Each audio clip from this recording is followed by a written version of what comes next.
Hello and welcome to Bridal Business School with me, Kerry. Today I'm going to be telling you the 5 ways to attract higher end brides.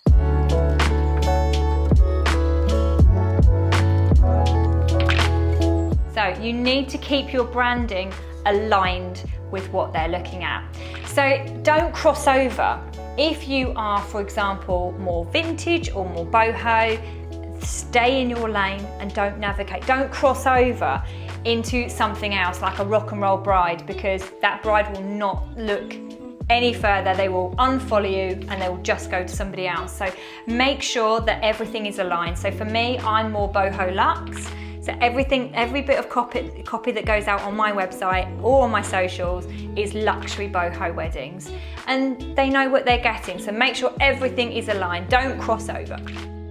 Next thing you need to do is you need to network with high-end venues. Now, if you can't do that in person, which is much better, and I'll talk to you about that, then you can do that via social media. So you go onto their accounts, you go onto all the really nice venues in your local area that you really want to get involved in and get those brides through the door.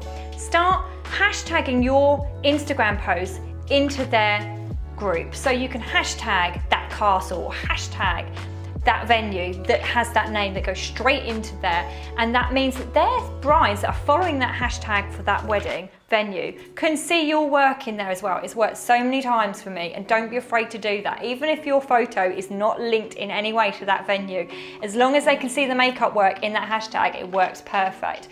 You also need to be talking to the brides who follow that page. So where you're following that page and they post, that venue will post every day or every other day. Make sure you're complimenting their work, because their brides will start to notice that they've got a steady flow of suppliers that really support that venue. And don't make it cheesy. Let's not go cheesy. Just make sure it's really simple, like that's simply beautiful.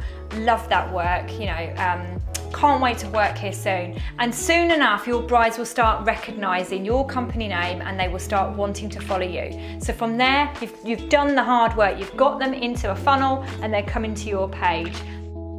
The next thing you need to do is be professional.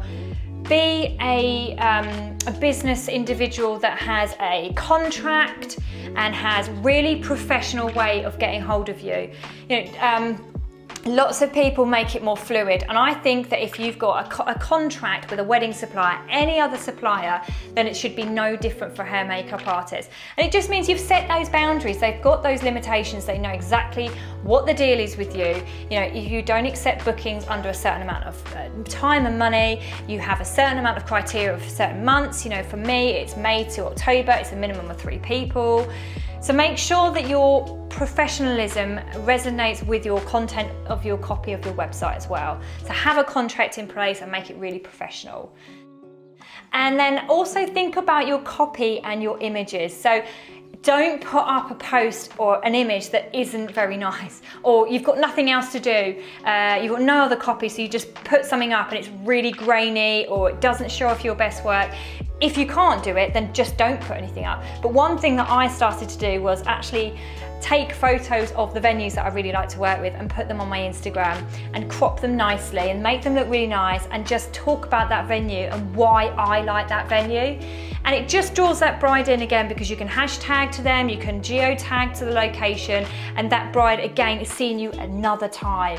So it's another way of getting your content up, but just make sure that everything is really, really well put together and none of this half-hearted, because Instagram will just not boost your posts if it's not very nice copy.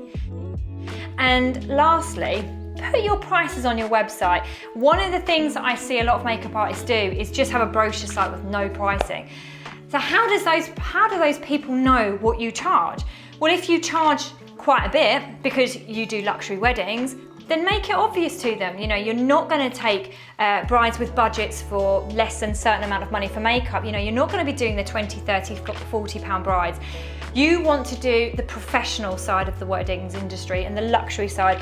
And if you get somebody that's got a lower end budget, they will just go away. And that's what you want. You want them to turn away and go and find somebody else within their budget. But if you've got a really good website, really good copy, and your pricing marries up and matches what you offer and your value and the way that you conduct your business, they will not say no. They will book you, and they will understand that you get what you pay for and that experience matches with what their budget is.